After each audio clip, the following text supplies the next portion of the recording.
Can you tell us about your football experience at St. Pat's and also post St. Pat's and into your AFL careers? Well, our football experience started here at St. Pat's.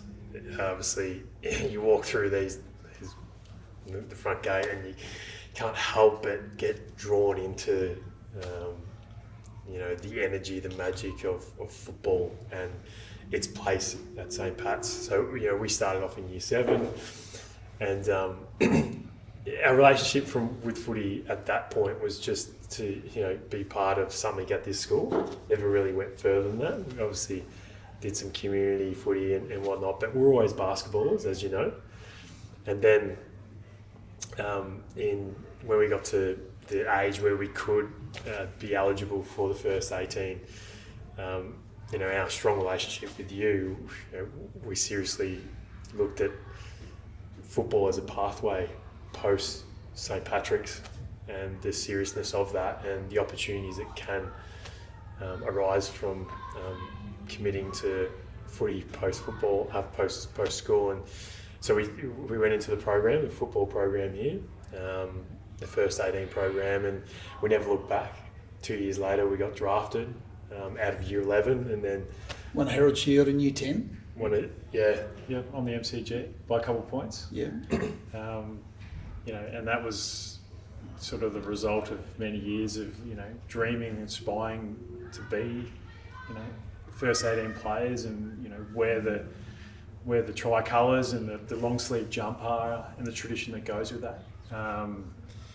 There's so much, and I tell a story often about year 7 and yourself taking us down and watching a first 18 go around on a Wednesday afternoon, and we sat along the boundary line at main oval, and I'd seen nothing like it before. 1,000 boys, supporting this team, and they were year 10s, year 11, year 12s, first 18, and they were warriors going around this field, and I was just in awe of it, and I remember thinking that moment I just wanted to be out there playing in front of my school and my college, and and whether it was football or whatever, it could have been any sport, but that chance to represent your college in front of all your peers, and not just a handful, 1,000 students. That's just inspired me from that day. I vividly remember that moment of sitting, down there in that pocket at Main Oval and thinking that's what I want to do. We talk about role models, Howard, and those first 18 players were our role models in year 7. I remember Tristan Carledge rocking around, and you'd always trying to figure out which ones would be drafted, because there was always a handful of... Tristan went obviously to Essendon. Yeah, a handful of students drafted each year. So you even to the point you try and spot recruiters and scouts around, because every AFL team wanted a St. Patrick's student part of their AFL team. So and you both got picked up at year 11.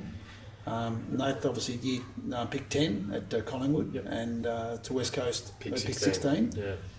But in the next year, I'll never forget it, we were over in London when you debuted round 1. Yep. And a lot of your peers were actually with us on that tour, and I'll never forget it. But as a year 12 student, you debuted round 1 for West Coast Eagles, and they were the premiers of that year before. Yeah. Quite an amazing achievement. I remember because, as you said, we were drafted out of year 11, so the end of year 11. And only a month later, a month after the Eagles won their premiership in 2006, I was over there training, and then their very next game, as you said, against the grand final rematch against Sydney, I was lucky enough to be part of and play, and at that age of being a year 12 student, we just spoke about, as a year 7 student watching year 12s or year 11s play first 18 football, and suddenly you're at that age, but you're actually playing AFL football, and it was an amazing moment for me, and sort of built up over those years, and that were spent here playing football. That's where we will. That's if we're coming down to it. Yeah. we learned how to play football at this school. That's plain and simple. And and it's so easy to talk about the first 18 and the jumper and playing in front of the college, but some of my fondest memories are year 7 and 8, jumping on the bus after school with a bunch of motley crew, but boys, we're all having the time of our lives, and jump on the small bus and drive out to Damascus or Ballarat High or whatever, and you go out there and play, and you just, I couldn't even tell you the scores, but you just were out there with your mates, taking marks, kicking goals, having the time of your life, and they're the memories. Jump back on the bus, sing the war cry, and come back to the college, and we were just absolutely beaming, and they're those memories, those core memories that that quite often get overshadowed by the first 18. And that is our legacy, and our first experience with football, and probably that mateship side of it. Talk massively about mateship and connection and relationships you have at the school, not just with football, but there's no greater vessel for that than playing sport and the journey of that. The journey of a student here from year 7 to 12, but in a smaller finite sense, the journey of a season of a football team is there's so many challenges, highs and lows, and all that comes with it, an opposition, and there's so many lessons that you can learn in the journey of that, and you're just like, wow, that's having the opportunity to do that is so grateful. You both have had wonderful careers, AFL careers. Mitch, obviously, I think 94 games with West Coast, and certainly injuries were a significant factor with that. I think you won the Clubman of the Year twice, which is quite an amazing achievement.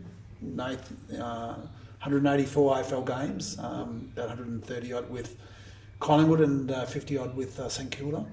Once again, you were the Clubman of the Year. To have the Clubman of the Year as twins from both your respective clubs, it is quite a significant achievement, and something that I'm incredibly proud of. Tell us about some of the things that you've learned from your AFL career.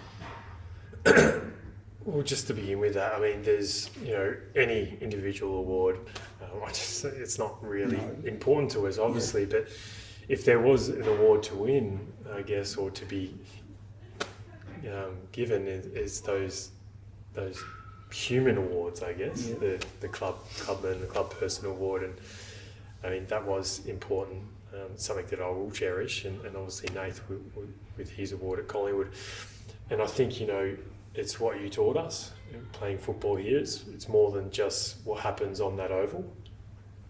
And it's what you learn at this school, really. It's those moments after and the moments before that really matter most, that define you as a human, as a person. And football will never, ever define us. No. We did it. We did it okay. But it didn't define us, and you taught us that. So I guess that was, that award is just nothing new for us, those awards, because it's what we learned from a young age from you. Absolutely, and it's so easy to live those values that get those awards and all that, but it's the ability to be able to recognise something within your peer group, and whether that's at school, at the college, or in the locker room in the AFL world. It's so easy to be in your own little world yourselves, and you've got so many things that you need to do, and there's no more high stakes environment than an AFL environment. And so it's so easy to just be sort of self reflective all the time, but what we've been taught, and it's the values of here, is that to be able to look outside your own situation and check on your mates. How's he going? What's he's been a bit off. All that, and they're the moments, and they're the most important people within an organisation. Is the ones that can park their stuff, take care of themselves, yes, but take care of others, and not try and fix them, but just recognise it, and that's important. Yeah. So to answer your question about what I learnt from AFL football, I think, and there's two parts to this question, and it's evolved learning for me. But halfway through my career, I played 10 odd years, halfway through my career, I had this epiphany that was like, hang on, the greatest impact or the greatest gift of being an AFL footballer is not to be able to run out in front of 80,000 odd fans, the MCG. That's not it. The greatest gift of being an AFL footballer is the impact you can have on someone for doing so little. So whether it's just saying hello, or we used to do a lot of visits in the children's hospital. And some of those visits would last 5 minutes, but it would mean so much to that person. And I didn't realise that until halfway through my career. And again, that gift is not the gift to go out in the oval. It's the gift outside of that oval and those playing grounds. And when I finished football 5 years after that, after 10 years in 2016, the thing I feared most was to lose that power or that gift to have an impact on someone for doing so little. And soon did I realise that you didn't need to have an AFL jumper to put on to have that power or that gift on someone. Anyone can have an impact on someone for doing so little. And that's what I learnt post-football that I take on to the rest of my life now is, whether it's walking down the street now and, helping someone out or doing something or saying hello or asking, are you okay? Yeah. You don't need an AFL jumper for that. Totally agree. So beautifully answered, mate. Nathan? Absolutely. What was it? I was trying to blow away with that answer. Tell us about, obviously you played in the 2010 Premiership, and I'll never forget the next week when you came back to Ballarat, you did something, and I'll forever be grateful for that. I don't know if you ever remember that, but I was in hospital at the time. Yeah. Tell us about 2010 Premiership and what the Collingwood Premiership of just recently and how they've included you in that. Yeah, so 2010 was an amazing time. Not only How old were you at that stage? So 21, so quite young, and And your role in the day on both weeks. So I was to play on Nick Rewalt, at the time star of the competition, and I'm a 21-year-old fullback defender, and it's amazing that reflecting on the week, I actually got dropped on the Thursday before the grand final after playing all year. I know. All final series, and then how did you take that? Surprisingly, for a 21-year-old, quite good. And I think that's a little bit of being naive because I was so young, and I was like, I'll get my chance. But I remember, the coach Mick Moldhouse being quite emotional on the phone when he was telling me, and I remember, and I don't know where this came from, and I'm probably reflecting on it now. It's probably right here at the college, and the sort of the learnings I took growing up here through here is that I said, Mick, it's okay. It's all good. I will get my chance. And that's all I said to him, and it was fine. 24 hours later, I was back in the side. Tell us why. So the player that went in for my position, Simon Prestigiacomo, actually got injured at training that day and put his hand up selflessly and said, look, I'm not right to play in the grand final. There's an award now named after him, isn't there? Yeah, there is. It's so easy for a player to be able to just go, I'll play. Yeah. And, probably, you probably the team goes to win, and he's a premiership player and no one ever talks about it. Yeah. But to put your hand up and say, look, I'm not going to be the best that I can be for this team and my teammates, and to do that is, so highly courageous. So there is an award named after Simon now, and I'm forever grateful for him. He grew up, he mentored me as a young player, as a young fullback, and then to allow me to step into the limelight. I'm forever grateful with that, and it's quite amazing. What are you doing now, both of you, post football? Yeah, so for me, there's a couple of things I'm doing. I'm with the Jim Steins and Paul Curry's Reach Foundation. So it's all around sort of teaching young people social emotional resilience skills to navigate life's challenges. Really enjoying that. I think being drawn post-football back into the community, working with young people is where I'm meant to be. I feel that's right for me. And then and I'm also doing some other stuff, because why not? I love being busy. But with former Olympian Cole Vanderkite, we've got a social enterprise together where we take people out on country for what we call a jungle. Jungle is a Pitjantjatjara word in the Central Desert language around coming together with good intentions and outcomes. So bringing people from the cities together, camping out on country with this beautiful, amazing, incredible family who have this culture that's built on 65,000 years, and just be together. What an amazing experience. In silence, no technology, reflecting on yourself, others around you, and this beautiful culture. So that's what I'm sort of doing at the moment, bits and pieces. How often do you do country? So about 4 or 5 what we call programs a year. Is it Northern Territory or? It's just off Uluru, so about 2 hours into the central desert of Uluru. So it's quite remote, and but that's the beauty of it, because there's so much culture out there, like anywhere in here in Australia. But there's that you're removed from technology and silence, which we all crave right now. So that's what I'm doing. Beautiful. Quite busy. That's beautiful. But thank you. Yeah. And your wife? You're My married with wife, yeah. two See, children? I'm not the busiest in my family, but my wife, we've got 2 kids, Bowie and Rudy, 2 boys. And my wonderful wife, Shay, she's recently been put in charge of the new National Netball Club, the Melbourne Mavericks, they're now called.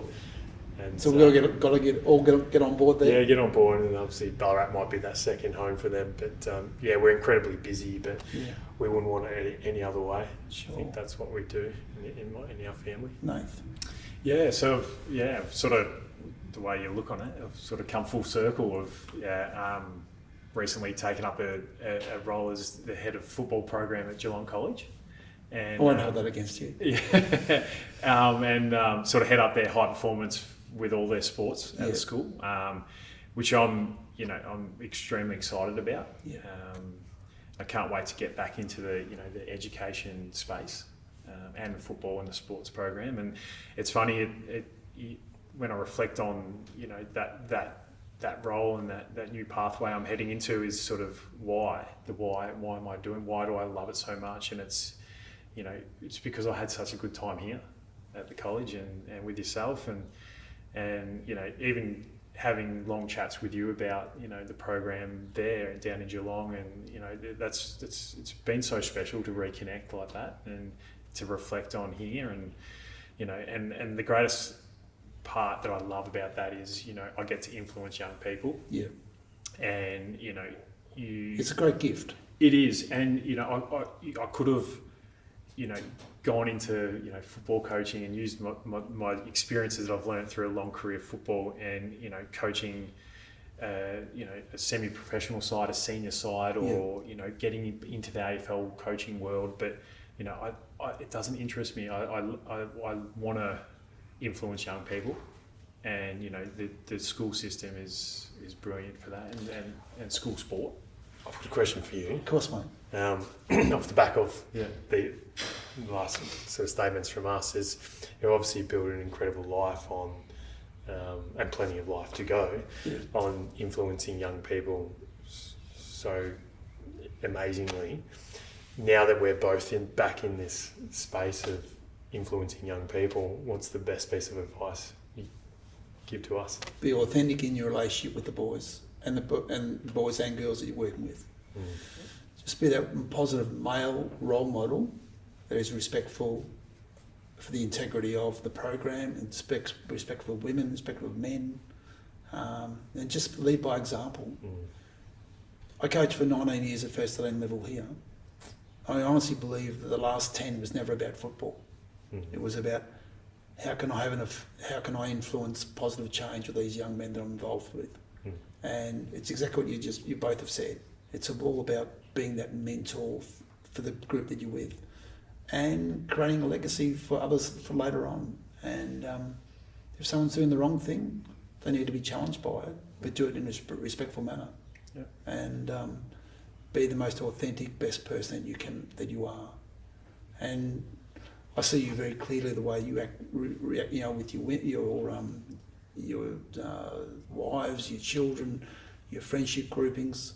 You do it beautifully, and you're a wonderful role model. And there's no coincidence why I've chosen you to speak on behalf of my time in the footy program, because you're just great ambassadors. And it's not because you've gone to AFL footy, it's because of the people you are and the influence of your parents, and of Cam, of Sue, of Rob as your parents, and your friendship grouping. Your friendship grouping is as strong as I've ever known. And there's probably 14 of your mates that right from year 7, I think 12 of them were in that homeroom group. And those 12 went on to be in the council in year 12, which is quite incredible. Yeah. So, So, getting back to that. It's an incredible journey, and there's so many. It's quite complex. Like there's so many different ways that I could leads that you could talk about why and how that had that effect on me and my life and my values and stuff. And one aspect is in my football career, and is I learned here the skills that made me resilient in the AFL world, and I think we both can.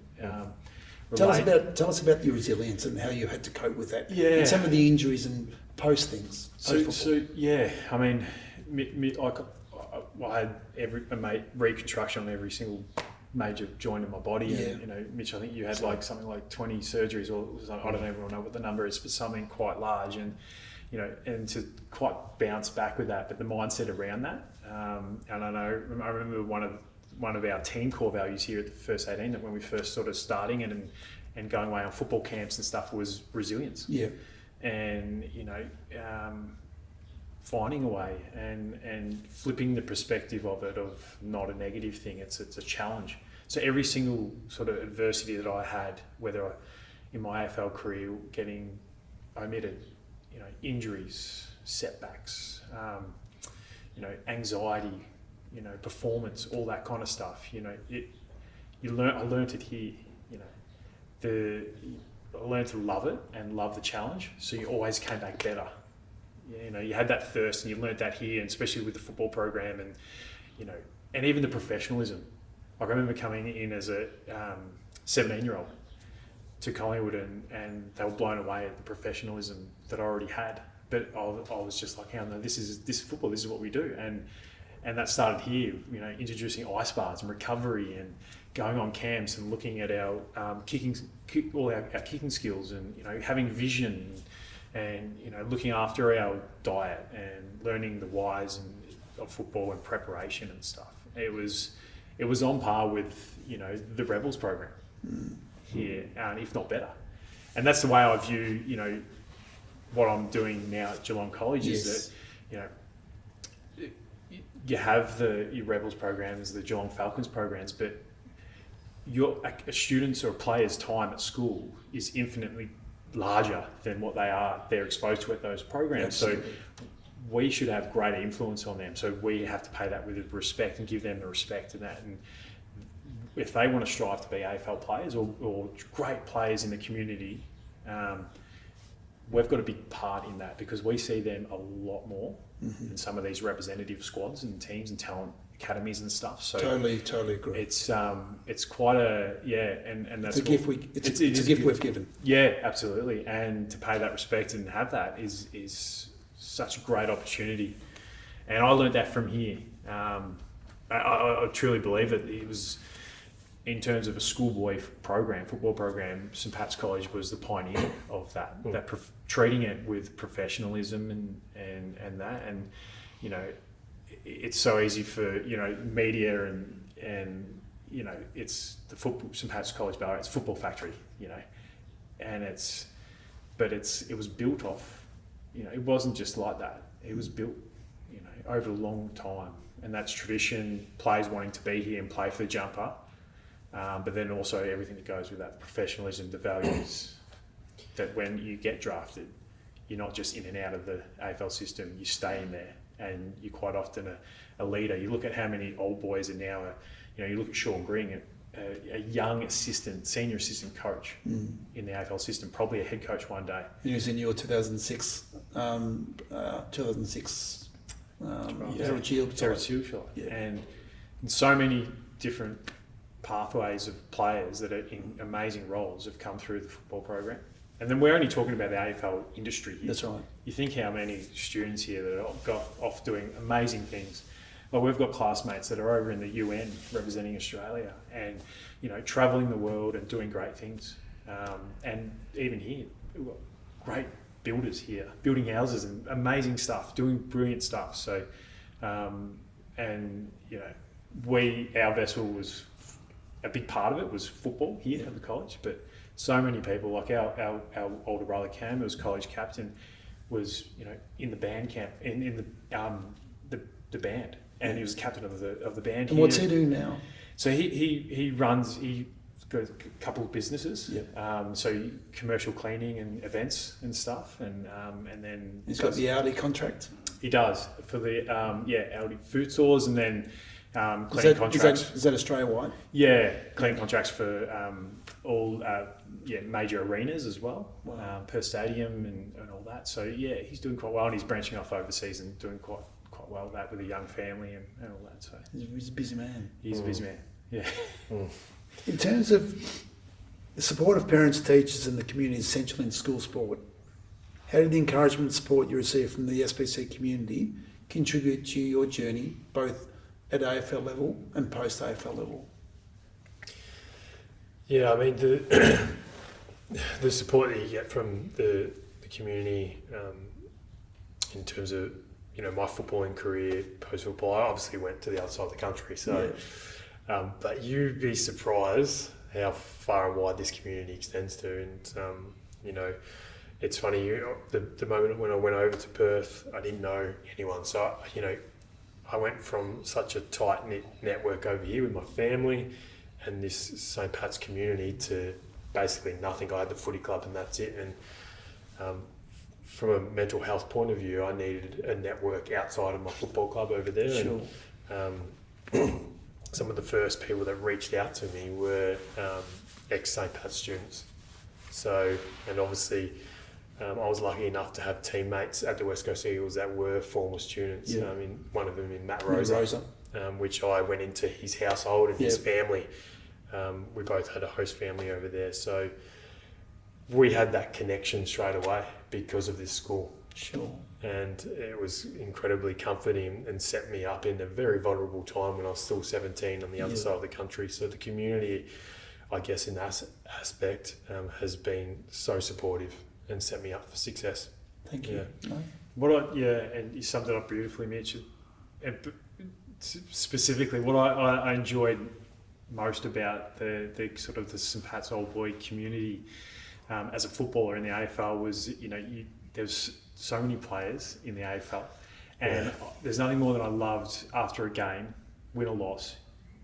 You always go out and seek each other, an old boy, and you go and shake your hand. How you going? And it's that. More often than not, you're talking about this fella here. Yeah. We say how he's going all right. Yeah, he's going good. You look each other in the eye, and you don't say much. Yeah. But there's that equal mutual respect, and I love those moments. It's true. And it doesn't matter, and you run into so many, like I ran into Matt Rosa yesterday down at the draft combine, and it's the same thing. Shake your hand. It's that mutual respect, and it's quite beautiful to be a part of something like that. And that's, those things never die. They never end. How old you get or whatever, they're always there. So brilliant. And the lastly, for aspiring young athletes currently in our program or in the school, what advice would you give to maximise their potential and follow a similar path for yours in pursuing either a professional sporting career or a career outside of sport? The big one that I never set a ceiling for yourself. Yeah, great. That's the greatest one. I mean, you could talk about professionalism, all that preparation and all those little things. But if you continually put a ceiling on yourself, and that's in life in general, and it doesn't have to be sport or on the sporting field and stuff. But if you limit yourself, whether it's fear or self belief, that's that's something that you will. When you get older and you can't pick up a ball or do anything anymore, you'll have the biggest regret on is that why did I have the fear not to push the boundaries and see what I could do. And that's the biggest thing I can impart on a younger generation is just blow that lid off and just reach for the stars and don't be scared of failure. Learn from it and love the challenge. Beautiful. Yeah. I mean, the advice that I would give a young person, especially if they're aspiring to be a young footballer in the community or an AFL footballer, would be, again, like I said it before, around football will never define you. Don't let it define you. Right. And it's like, here's some secret magic as well. It's like, if you want to play good football, focus on life outside of football, whether it's family, connections, human connection, education, anything else. You get all that stuff. It means that well-being balance, you get that right, and you'll play good football. Don't rely on football in making yourself feel happy, because it will never will, always. So that would be my advice. Don't let football define you as a person if you want to play good football. You're both wonderful mentors. Your friendship as twins is quite incredible. You're best mates, but you've been incredibly respectful of me and continue to be. And I love and cherish the relationship that we have. And that was built from year 7 and some 20 odd years ago. And I remember when you won the premiership, I was actually in hospital that year. And on the Monday you came back to Ballarat and came straight to the hospital, and you showed me your medallion. And I know I think Tom was very young at the time, one of my sons, and you put it around his neck, and it's something that both he and I will always remember. And what you did, you included us in your moment of joy, and that is something that I'll always remember, and thank you for that, and for both of you. It's no coincidence, as I said, that I've invited you two to speak on behalf of the football program. So thanks, Howard. And we're so humbled by that, and the opportunity to sit down and have a reflection with yourself is such an amazing thing. And Mitch, you mentioned it before. We're representing such a large amount of students and players that have been impacted by yourself and the football program. So we're just two voices amongst that could have so many amazing stories. Players that didn't go and play AFL, but were equally as impacted in a positive way. So we owe a lot, and a lot of players do that wore the jumper, and they didn't have to wear the jumper. They could have wore the second 18 or just played in year 9. Yeah. But it's the same concept. That's mateship and that journey that I know would have impacted a lot of students. You probably need to sit down and write a figure, because it would be monumental. So thank you. And I'll just summarise and finish as well. It's like, we're not sitting here and we don't get and achieve the things that we've done, 2010 premiership and much more, without you. We don't get here without you. So thank you. Yes, you would have. But anyway, that's another discussion another day. But thank you. No worries. Thanks, mate. Thanks, mate. Thanks, mate. Good on you, mate. Oh, here we go. Thanks, mate. Here we go. Cool. All right.